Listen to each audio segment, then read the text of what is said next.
I started drawing when I was around 2 years old, as far as I can remember, on found paper, butcher paper, anything that I could get my hands on. Sometimes I didn't have ink pens or pencils, so I started using wooden stirrers and coffee left over from my mom. My name is William Cordova. I'm a cultural practitioner, living and working in Miami, Florida. In relation to greatest hits and now's the time, those works are in constant conversation. All the works that I do are created that way, intentionally. So even though they might be apart as they were at the Nasher, because they weren't always presented together, when they are, immediately they activate each other and start illuminating a lot of different historical references that they've had, but somewhat mute for a particular amount of time. There's so many ways I can talk about the work. It's a repository, visual repository, or alludes to that. They are monuments, they're antennas, if you will, but the different types of antennas or transmitters. Yeah, totems as well. Yeah. So there's a lot of entry points to the work through the title and also just the visuals.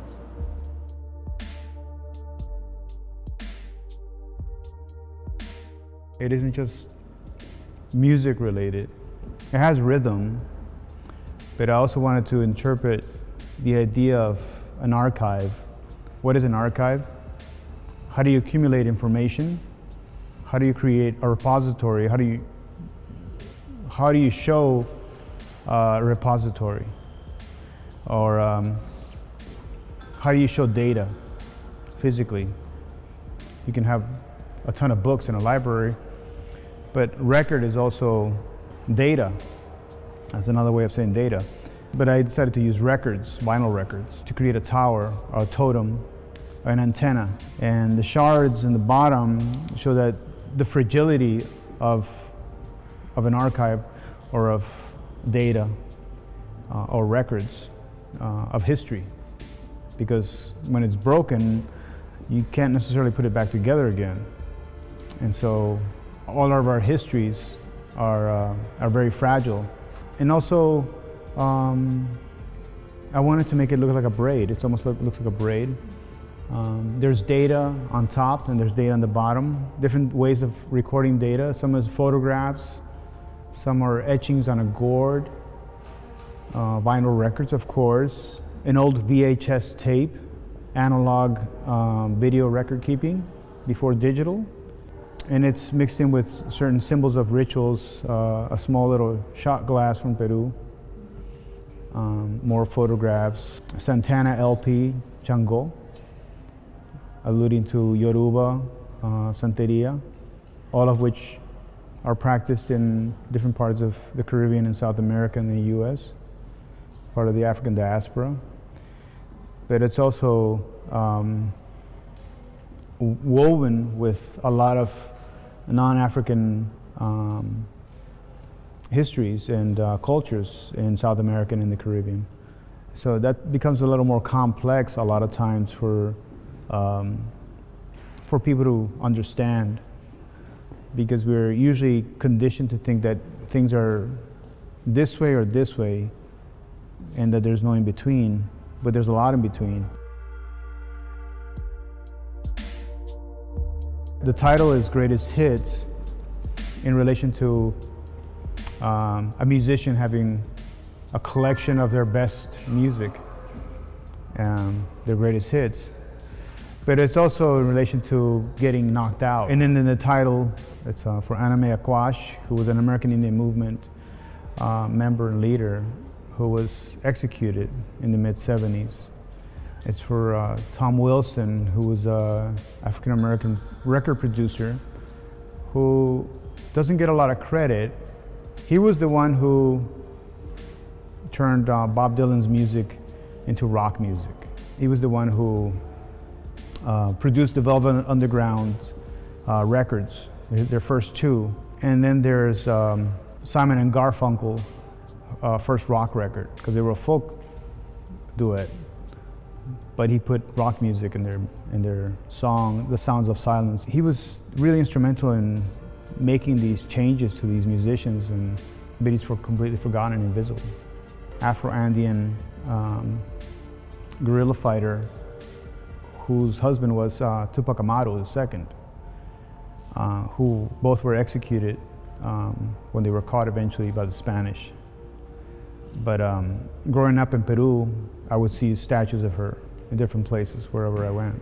I don't see that here in this country. The indigenous or African American statues, or the diversity of people who've made sacrifices throughout this country. So I wanted to highlight those things, those people, those names, those individuals, and again, a constellation of names and past and present, and allow the viewer to make those connections or look those names up.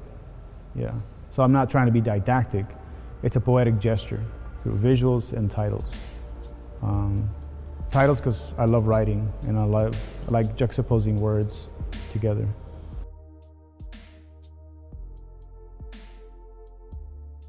I'm sure you've all gone back home after a semester,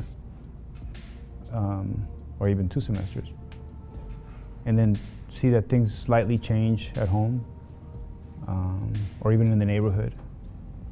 That's because you've had time to reflect. And that was my experience, so that fed my work and how I was gonna respond to the environment that I came from. But I think I'm preconditioned to think like that, kind of wired that way, because my work evolved that way through literature and cinema. Cinema was a way for me to look at Peru, South America, but also other countries and other cultures. And I'm always trying to find the connections between the past, the present, between things that may not be related, like Tupac Shakur and Tupac Amaru II. There's so many things that are interrelated. It's just about illuminating them, like a highlighter pen or something. Yeah, Now's the Time, a Charlie Parker composition from 1945. Kind of like the point where bebop starts breaking into, it starts evolving. But it's also a title that Jean-Michel Basquiat, Haitian Puerto Rican artist, used in 1985 for a sculpture piece that he created, which looks like a vinyl LP. The second title, Amauta, which is like a wise man, a wise woman, a philosopher, or a teacher. It was a journal, but it's also Quechua for the definition I gave you. And then in the drawing here, in the collaging, there's different sources, different imagery of publications, of posters that address injustices or solidarity between different groups. There's a magazine reprinted in there called Ramparts. Ramparts magazine was an early 60s magazine that was the kind of like the opposite of Time magazine and Newsweek. So Ramparts was kind of like an underground magazine, but it was very mainstream. And they were the first ones to address and opposition towards the Vietnam War in 1966, and also reveal a lot of government conspiracies in South Vietnam, the CIA, the use of napalm, and they would get into trouble a lot, but they were very consistent.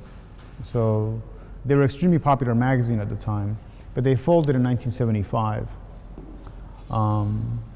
The author Eldridge Cleaver, when he was in prison, published a lot of his chapters in Ramparts magazine, and it helped him also get out of prison. And he published a lot of them in a book called Soul on Ice. I should add that this piece was done on the floor, on a wooden floor, and you can see some of that, and also my sneakers or shoes on top. And I intentionally leave all the spillage. Sometimes there's hair on it, a record of who created this piece. I don't sign it in the front, but I want to make sure that my presence is always instilled. I leave my DNA, basically. I work really fast, Drawing since I was 2, 3 years old. I don't even think anymore. If you give me a pen or a pencil, anything to mark, I immediately start drawing. And it's usually iconography. And so it's my subconscious dictating. When I was in undergrad, I had no money at all. I was sleeping in the studios at school, squatting. My mom helped me pay the tuition, but there was no other funding. So I got a job at Office Depot and worked in the print department. So I got all my office supplies, so it made me more creative. I had to problem solve. And that also shaped the content of my work, because the content of my work is also about histories that are marginalized, things that seem obsolete but are not. Vinyl records, old photos, VHS tapes. I started collaging a lot because I broke my arm in grad school, so I couldn't draw anymore. I could draw with my left hand, but it's not very good. So I started printing out and collaging things. If I had been a different person, I would have shut down and said, I can't do it, I can't work. It never entered my mind. I just kept working with my left hand and collaging and cutting and doing it. I turned a lot of bad situations into good situations, just by giving myself the opportunity to understand that there's always a way out. There's always an alternative. My mom always told me to pursue what made me happy, because at the end of the day, you have to live with yourself, absorb everything, balance it out. Make sure that you do things that fulfill you in a healthy way. Sometimes you might find yourself losing a certain balance, but the yin and the yang always have to meet halfway. At the end of the day, that's always what I'm trying to accomplish, is to find that middle ground. And don't forget to breathe. The hardest thing for human beings to do after a certain age is to remember to breathe.